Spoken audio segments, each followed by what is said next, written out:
เมืองปักสันจัดกองประชุมปรึกษาหารือและวางแผนการเคลื่อนไหวเวียกงานก่อสร้างทางการเมืองพัฒนาชนบทและเวียกงาน3สร้างปี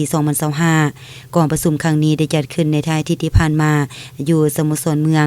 โดยการเป็นประธานของทานสุริยาราชบัวศรีรักษาการเจ้าเมืองปักสันโดยมีคณะสีนามเวียกงานก่อสร้างทานการเมืองหัวหน้าและรองหัวหน้ากองก่อสร้างทานการเมืองประจำแต่ละเขตทั่วเมืองปักสันเข้าร่วม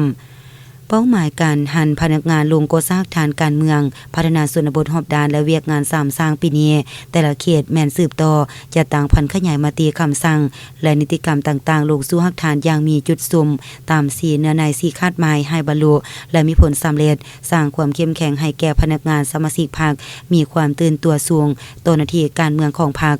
ยกระดับความรู้ความสามารถให้แก่พนักงานนำพาคุ้มครองในแต่ละแขนงการ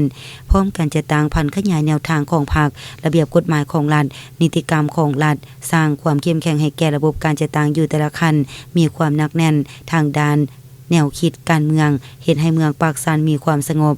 มีความปลอดภัยสุ่มใส่สุขโย